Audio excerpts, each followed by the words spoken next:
Votre véritable ami est celui qui ne vous passe rien et qui vous pardonne tout. Voilà ce que nous a dit cette femme, petite bourgeoise du XIXe siècle, de lettres françaises. Elle avait, elle, certainement la distinction de ce jugement.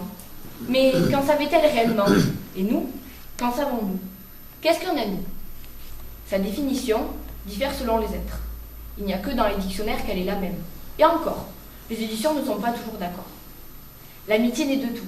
D'un regard, d'un sourire, d'un lieu, d'une décision ou même d'une rencontre impromptue. Qui sait de quoi demain est fait et de quelle rencontre serons-nous otages? Personne. Puis, on est tous amis pour plein de raisons, mais encore faut-il que ce soit les bonnes.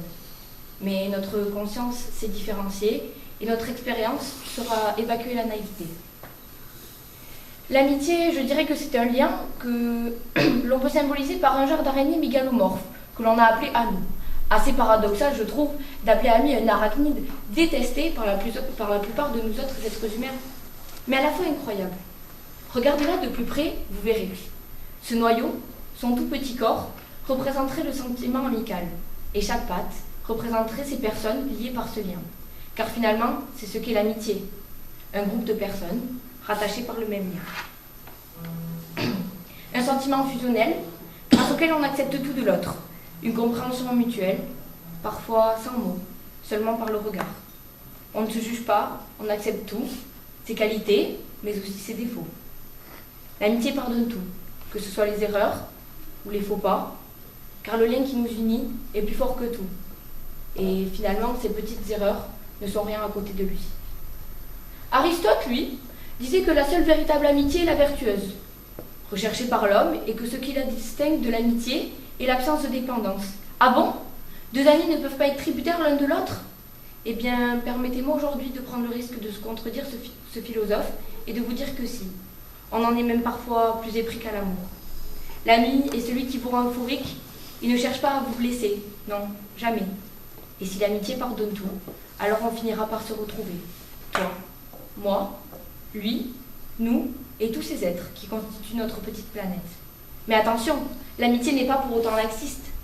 C'est aussi quelqu'un qui ne nous passe rien. Il ne nous laissera jamais faire d'erreurs.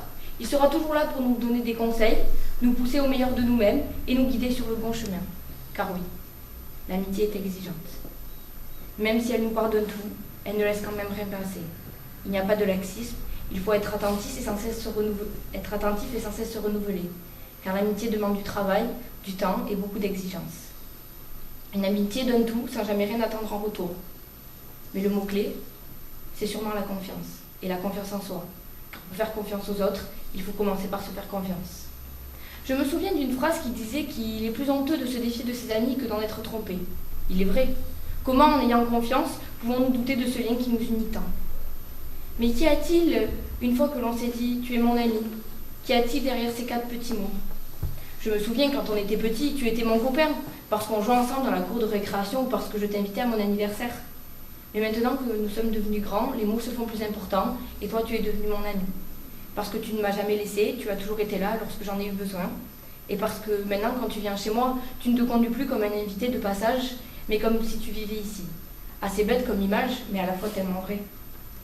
Quand vous aimez quelqu'un, comme je l'ai eu, cet ami, cette personne fait partie de vous.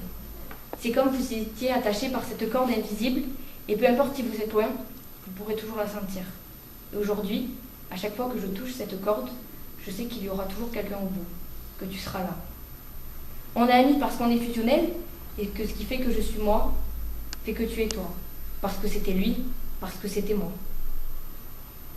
Je dis ça parce que tu n'as jamais pris la fuite. Tu as continuellement été là. Lorsque j'ai fait des faux pas, que je suis tombée, et même lorsque j'ai essayé de me relever quand mes larmes coulaient si abondamment sur mes joues. L'amitié, c'est aussi simple qu'un sourire, et aussi authentique que le goût du chocolat. La vie a construit notre amitié, l'amitié l'épreuve du temps, et le temps l'épreuve de la vérité. L'amitié, ça ne se réfléchit pas, ça nous permet de vivre. On ne calcule rien et il faut faire confiance à la vie. Car oui, l'amitié fait notre vie et surtout elle fait notre force.